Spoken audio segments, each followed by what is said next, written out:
Yeah, so first of all, I want to start by saying thank you to the people who made this event possible. Ola, Alex, Chris, and David, of course. So could I ask you, everyone, to give them a round of applause? All right, thank you very much for that. Yeah, I really appreciate you guys coming here in December. I know it's pretty cold out there. Might be tired after a full year of working, and you're probably ready for mulled wine already. So I do hope that tonight feels enjoyable for all of you. Before I start, just a quick disclaimer that everything I'm sharing today is on my own UX philosophy, shaped by my own academic background, life experience, mistakes I've made, work experience, constraints, and also all the chaos I have survived. So I do not represent any organizational beliefs, and I only represent lived experiences. All right, so another thing, I do not want this to feel like a presentation. I want you to think of it as a shared exploration we're going to have today. I will tell you my stories, and maybe you'll recognize your own. And somewhere in between the overlap, maybe we'll find better questions to ask and better ways of working. So, because a part of me, the charity I spend my time with, is deeply rooted in clinical practice. So I would like to begin this talk with a grounding exercise that we normally use with young people. So if you're comfortable with mindful practice, and I hope that you can join me for a few minutes of guided exercise. If you're ready, please just try to relax yourself. Place both of your feet on the ground.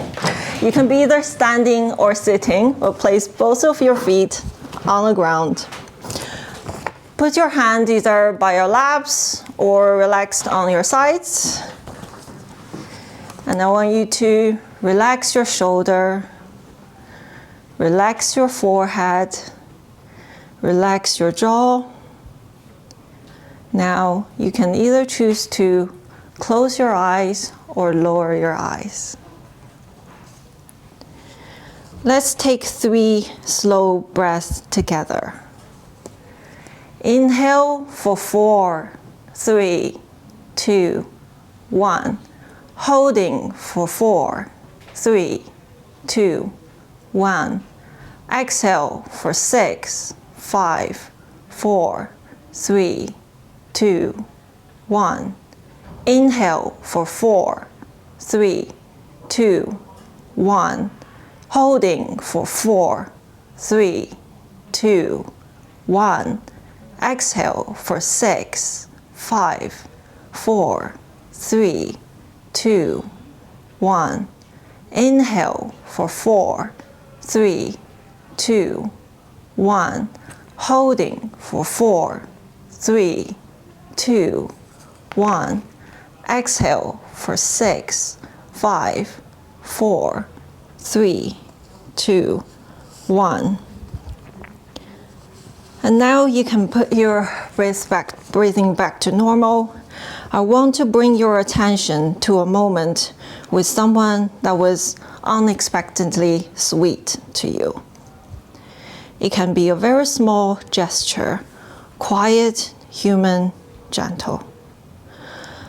Like a hot water bottle warming your bed when you're sleeping over at friends, or a free cookie given by the barista on a bad day. Try to feel that sweet moment you remember. Allow yourself to think nothing else but just cherish that moment.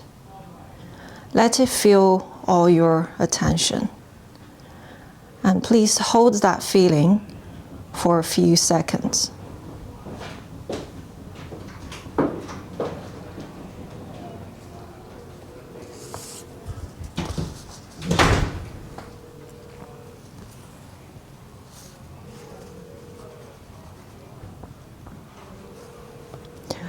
When you're ready, open your eyes if you like. You have a paper and pen in front of you, so please feel free to write down that moment that you had in your mind. So,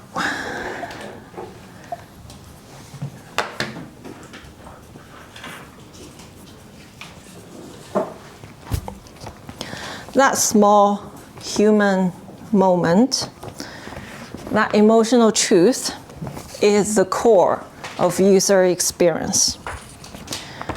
And that is what the Pathlight project tried to create space for as a part of me. That is the definition of a UX that I want to work with tonight.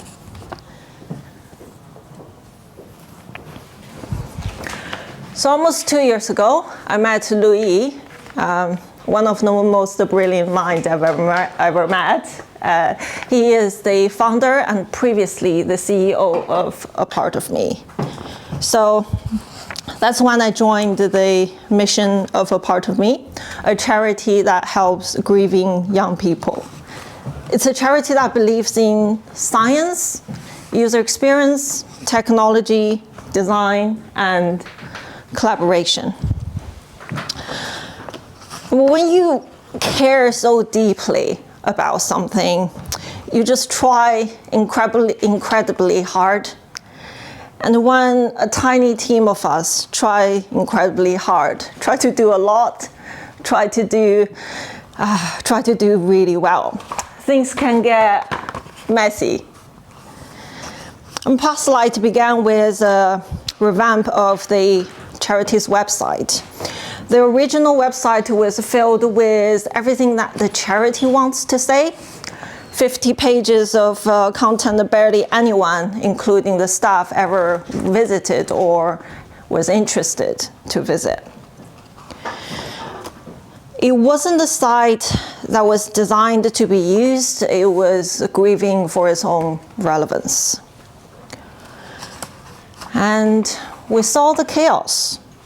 We accept it. Because, what's the fun of it if everything was easy? And in that chaos, the idea of Pathlight started forming. It wasn't a product requirement from anyone. Yes, we made it, and we feel we must made it, but it's something that wanted to exist itself.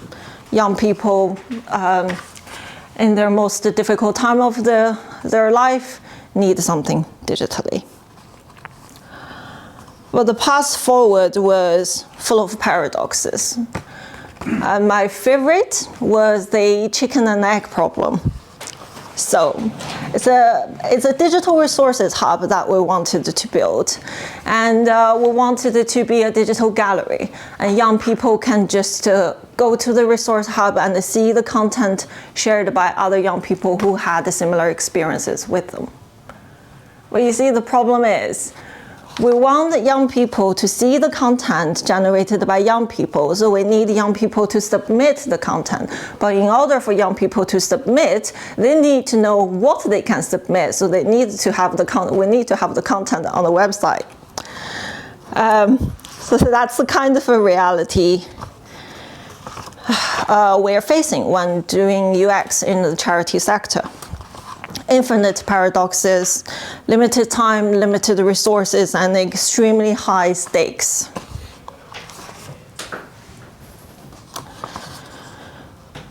There's no framework on the planet that solves this. What solves it is the recipe that we eventually discovered. Care, kindness, knowledge, will, creativity. It might not be very obvious, the care element, but the element of care is what brings confidence in what we do. It makes us believe in each other, and it tells us we can solve any problems together.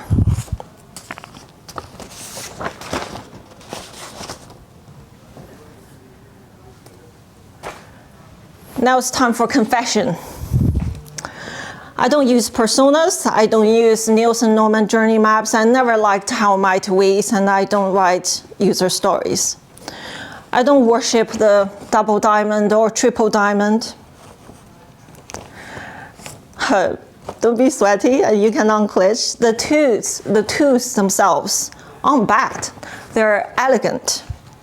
They just rarely survive the contact with real organizations, real politics, real deadlines, and real humans. Doing UX is a bit like watching people cook. One puts the kids in the playpan first, one can pour a glass of wine, one dances to Beyonce. One could ask the whole family what they want. Different rituals, same result, same goal. A dinner that works for that family.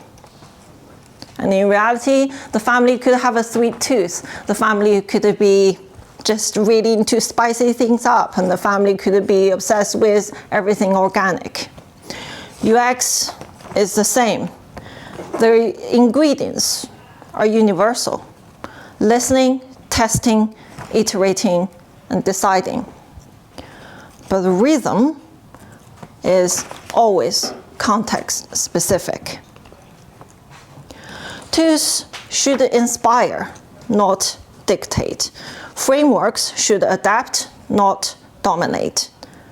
A template used thoughtfully is powerful. A template used blindly is dogma, and dogma is the opposite of UX. Now, here is a twist. Even without these rituals, UX is not guesswork. It's never guesswork, it's science. It's done thoughtfully with good reasoning behind it. Because actually, most UX questions can be answered by psychology. Good UX is made when the designers simply knows a lot. In my career as a user researcher, every time I walk into a test room thinking this design sucks, it's not going to work, or this design is brilliant, it's definitely going to work, I was right 100% of the time. Not that because I'm psychic. It's just because psychology is predictable. There's attention, emotion, cognitive load, memory, motivation. These are real UX tools. Knowledge is our cheat code. That doesn't mean don't do research. It actually means don't waste research on things you already know, or you should or could have already known. Spend it on uncertainty. For example, contextual details. Test is so valuable and in reality also so expensive. So do it wisely. And also it means something else. Something else that needs your judgment, your UX working process. It's not something that you can just download. It's something you design. Just like your product, your work process should be designed for users. Just in this case, the users is you and your colleagues. And they should be designed against your own use case. If after 3 years, you're still running like headless chicken, I wouldn't say that's creative chaos, that is just bad design. You can show your colleagues how good a UX designer you are by proposing a good way to work together. And Pathlight, back to Pathlight. It wasn't created by following a ritual. It was created by following judgment.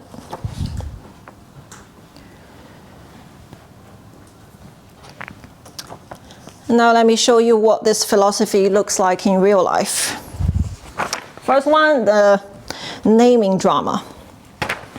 During the time we were doing Pathlight project, the colleague said, I don't like the word youth advisory group. It's so boring. We should think of something else that's fancy. And I said, clear names brings safety, and familiarity really matters for grieving young people. That was two adults, two very valid points, but zero user data. The most important thing is neither of us was a grieving teenager.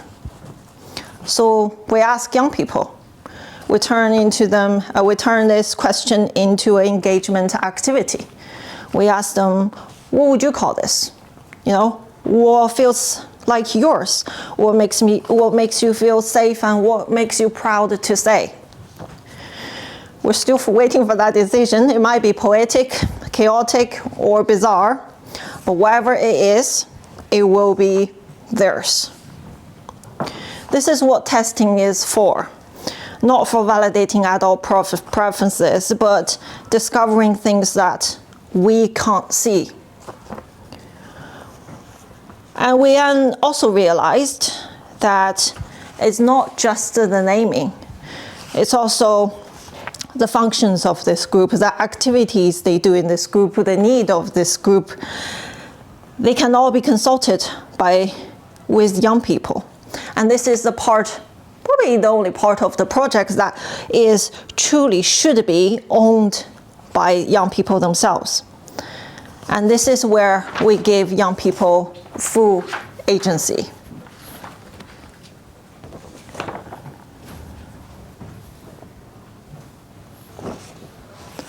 And then they came to the workshops we held as part of the Pathlight project. We didn't ask young people to design. We just asked them to express, to draw what their grief feels like. And that's how we got to our forest creatures. When I designed this activity, I named it Grief Forest Monsters. And the kids said, not monsters, creatures. One word, but it changed the emotional tone of the entire concept. Some creatures were tiny and shaking, some were enormous and heavy, some are spiky. One creature was smoke, and one was liquid but has wings. When emotions are too big, the body switches to metaphor. And our job was to turn that metaphors into digital artifacts, something touchable, safe, and true. Remember the recipe I mentioned earlier? The kids opened to us because they know we are the kind of people who care. The creativity made our activities both healing and also useful for content generation. And the expert knowledge allowed us to improve kids' mental health and school attendance. And it's our will that pushed us through this far among so many difficulties. In addition to drawings, we asked the kids to write letters to other grieving young people, not advice, connection. The teenagers don't want instructions, they want resonance. Then we created photos of hope, grounding memories, warm moments, the constellations like reminders that healing is not linear. And we also asked what other digital content would help them, and they said music. So now we are exploring playlists, mood themes, and attaching music to creatures and letters. And then came the moment when everything clicked. One day I thought, this is the year of 2025, the year of AI and social media. Young people don't browse charity websites like we read recipe books. They live in the algorithmic world. They have TikTok, Instagram, YouTube Shorts. So the digital resource hub can't be a website. It wouldn't work like that. It became an ecosystem. It must be an ecosystem. So now a creature drawing becomes a 20-second TikTok story, a letter become an Instagram carousel, a photo of hope become a YouTube community post. Our workshop activities become activity of the month for school teachers. The social media content is not marketing, it is the product itself. Because UX isn't about screens. It's about meeting users in their natural habitat. And young people didn't know exactly what they wanted. But when they saw something true, they can recognize it instantly. Users can't design for you, but they can always tell you what's real and what they enjoy.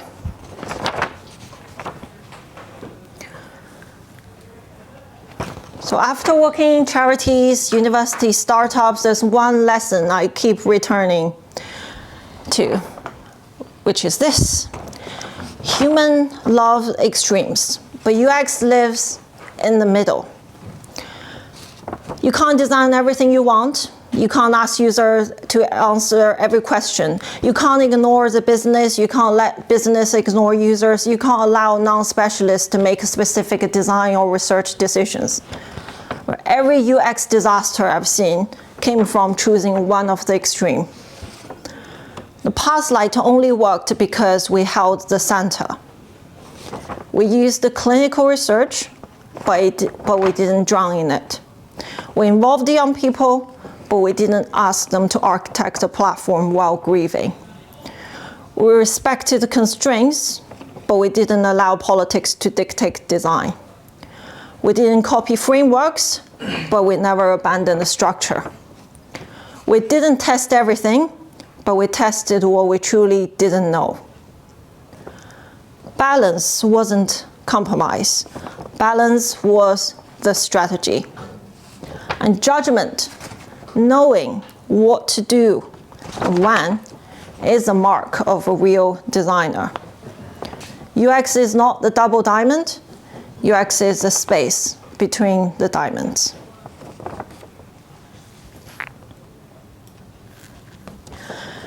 Now, remember the moment of sweetness that some of you may have written down.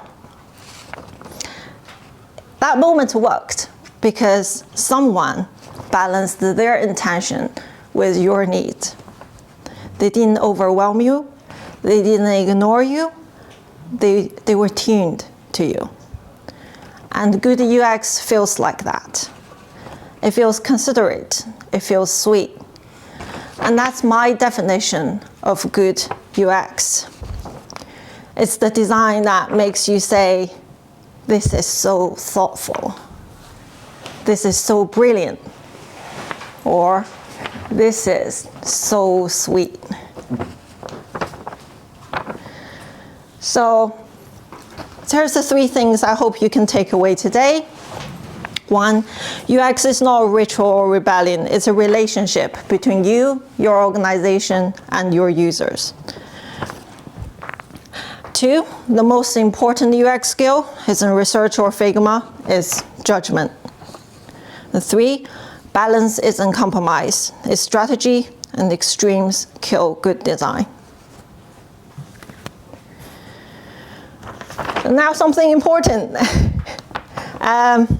Pathlight only existed because people volunteered their skills with us. Designers, developers, marketers, researchers, writers, humans who cared. And a part of me needs more of these humans. So if this work resonates with you, we'd love your help. Whether it's even 1 hour a month or something more. If volunteer isn't possible right now, we also accept donating. It keeps the lights on while we try to do the best for the young people. And bring back to what I just said at the beginning, I hope this is the conversation that we explore together. So I would like to hear your thoughts on design, UX, on balance, or if you would like to share the sweet moment you just written down. So the floor is yours. Just give me a second. Right. The reason I want all of these questions to be saved as a part of recording. That is why I'm giving you microphone. Sorry. Oh, feel free. Yeah, just have two questions. The first one is, when you mention about young people, does it have specific age group? Like, do you mean Gen Z or young teenagers or children? And when you talk to different age groups, what's the way to build connections with them, like just build their relationship? Because I think you had to talk to, using different ways to talk to different age groups because they understand in different ways. My second question is, because the government banned like young teenagers to use like TikTok stuff, what's the impact on how we design or do research based on this, like this effect, like this? All right. Well, thank you for the questions. I think for the first part, you realized one of the most important things we didn't took us a long time to realize. Because that's the benefit of third-person view. So on the age, yes, definitely, because the charity helps with young people age from 11 to 25. And then you might realize, wow, 11 to 25, they are totally different people. And we did realize actually through the recent more in-depth interviews with them that the kids around 11 to 14 years old, run from 15 to around 18, from 19 to around 22, and 22 to 25. They are very different user groups with very unique needs of their own. However, I guess the idea is we didn't have that much resources. You know, it's a few people with, I don't know, 2 hours a week and trying to make things work. So the best way around it is keeping things flexible. So instead of prescribing things to you, say you're 25 years old, so this is a section about all content for 25, and then users go to the 25. We don't do that. What we do is make all the digital artifacts easy to find, that and super clear in terms of what they are, and doesn't matter what your age is. You come to the website, you decide what content is relevant to you. So that's our way around it. And of course, there's a lot more to that because, for example, when you're a lot older, and when you experience something so traumatic in your life, you really want to figure out why. So some kids, they actually want to read academic books and papers to understand what the hell is grief. So we have to accommodate to needs like that, and by adding specific content, of course, again, easy to find and no prescription to the age, that if they need, we just need to identify the needs and they can find the content that they need. So that's the part. And on the, so the second question was about digital, on TikToks and stuff, right? So I guess eventually, in the end, it doesn't matter what the platform is. It's more important in terms of we just need to discover what platforms they are on. And some people may say sometimes we have things like, well, isn't it unethical to let young people on social media?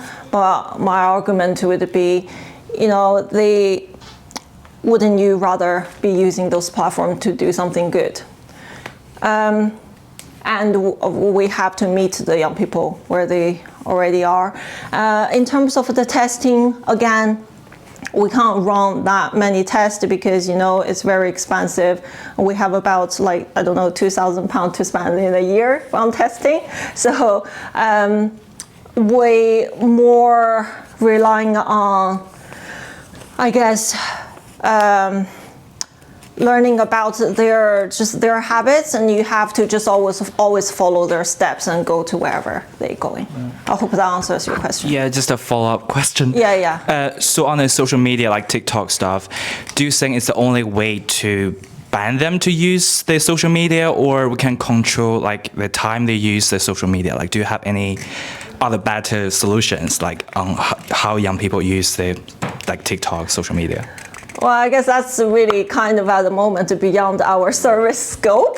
But yeah, I would say personally, no tool is born evil, right? It's how you use it. But of course, something just inherently easy to bring people on the bad side. But I would say a lot of it is actually on the education. Sometimes like we see people, if you don't, especially kids, I used to work with kids and feel very stressed about it. And I used to thought it was painful because it's really difficult to communicate with them. And they have, sometimes, especially when kids go in difficult times, they can act like they are really angry and don't want to collaborate with you, but actually that's not the case. Once they trust you, they want to be cared and they want to care for other people, because that's just a human nature is built in all of us. And it is the education and it is the services that we provide, the school provides, and the activities you do at home that brings out the good in the young people and helps them make the right judgment on their life. Just one question.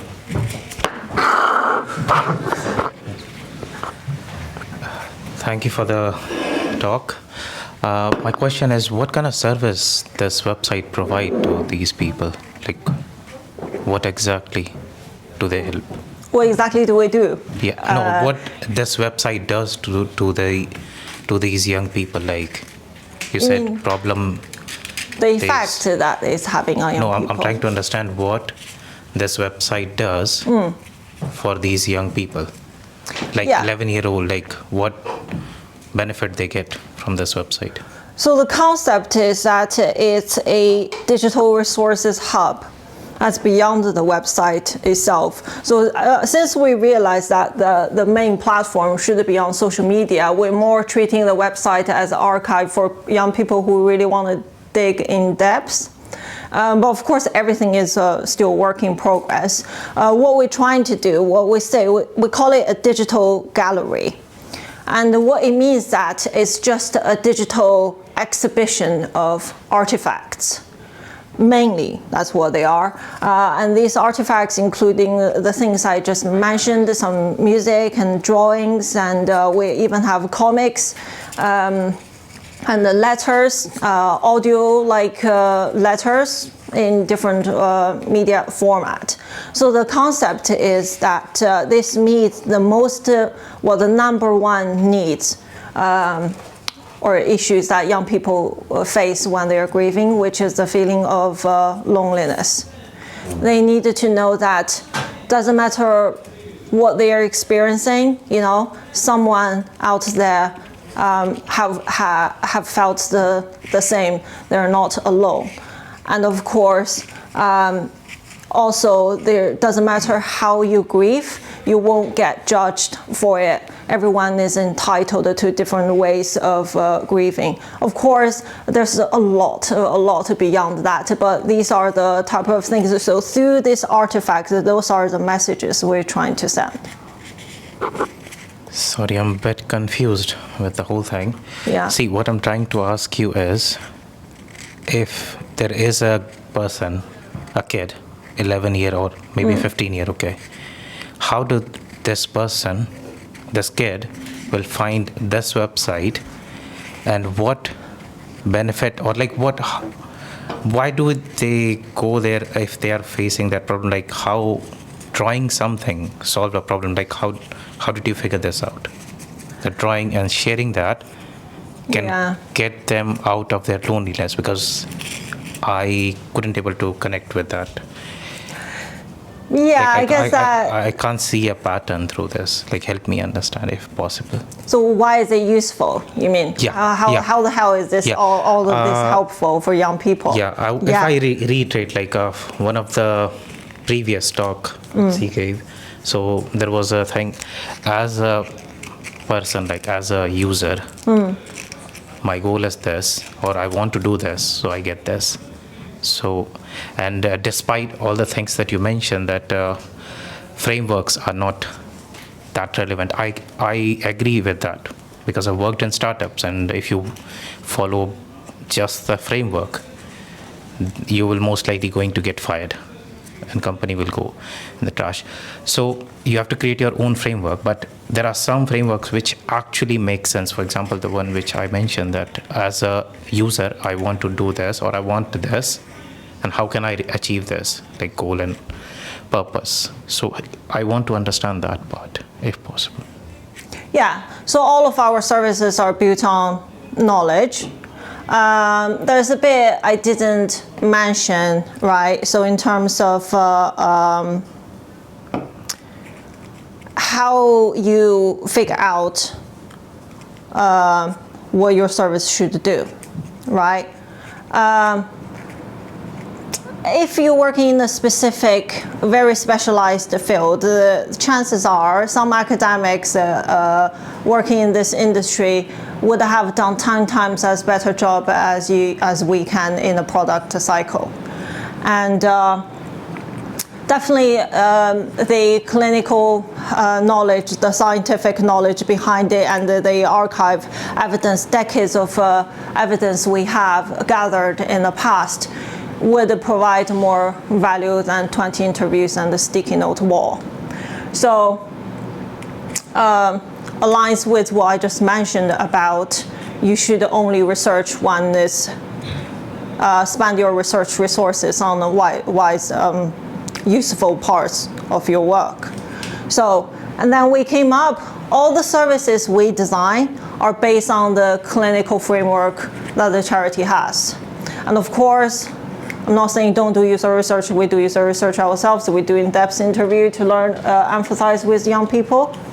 Our framework is developed by subject experts, which is the founder of the CEO, Louis. Louis is a children's trauma therapist and a family trauma therapist.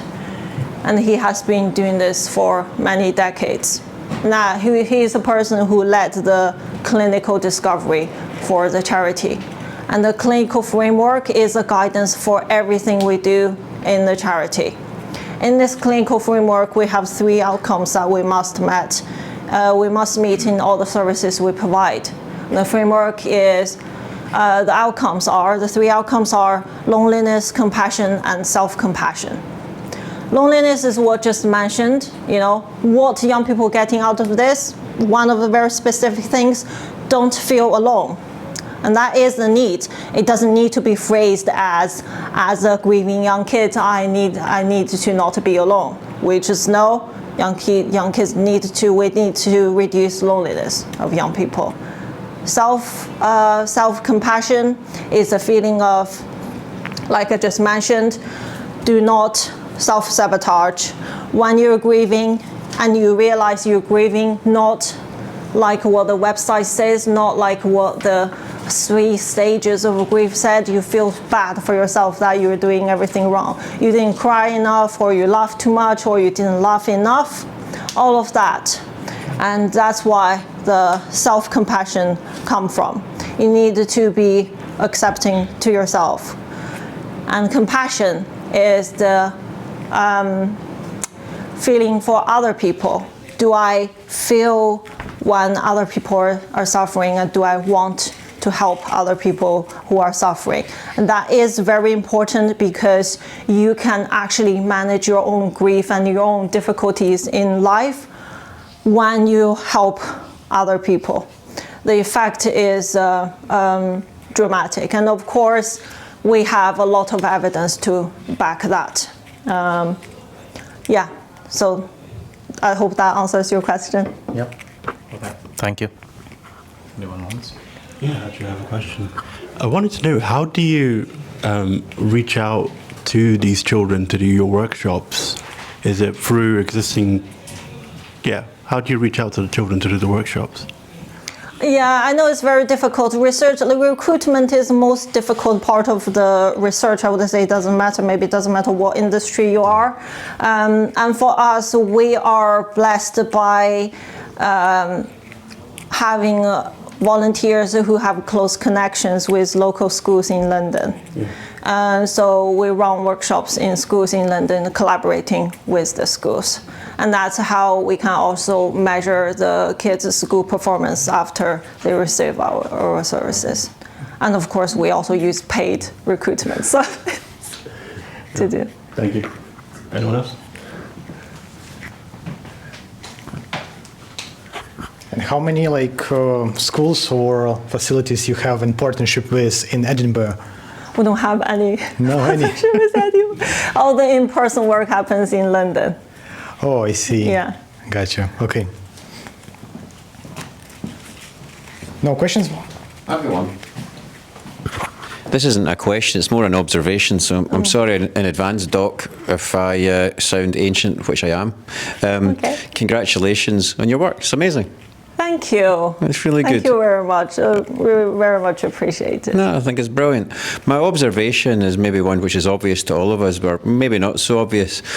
And it's not particularly about grief in young people. It's more about young people, period. I mean, there's a massive societal issue in this demographic. Do I have a definition of the demographic? No. I'll give you an example. I was on a Teams call a few weeks ago. The guy I mentioned at the beginning, Charlie McGregor, the social hub guy, blah, blah, blah.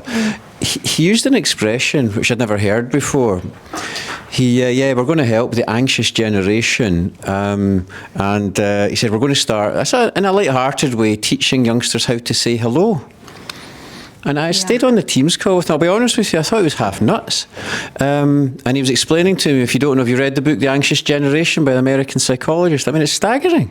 And he was deadly serious when he was talking about young people and helping them say hello. He says that in our buildings, and they're typically large buildings here, and Glasgow's 560 rooms, they find it difficult to get the kids to answer the door.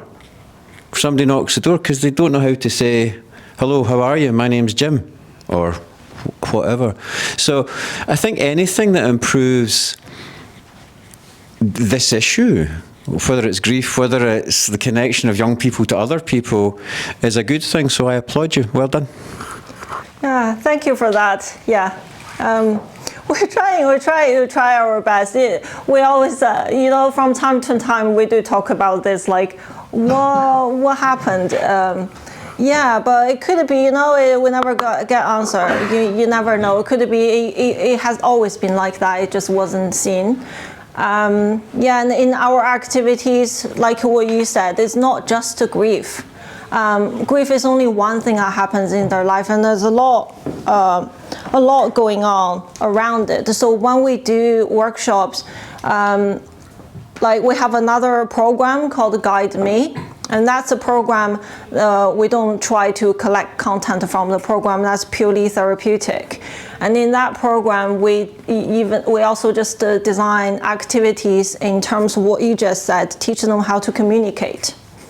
And that's just basic, skills in terms of doesn't matter if you want to, especially when we say we want them to be compassionate and be empowered to support other people. And how do you support other kids if you can't even say what's in your mind? So we teach them things like non-violent communication, things like that. Yeah. Okay, cool. Thank you. Thank you for that. Thank you. Thank you.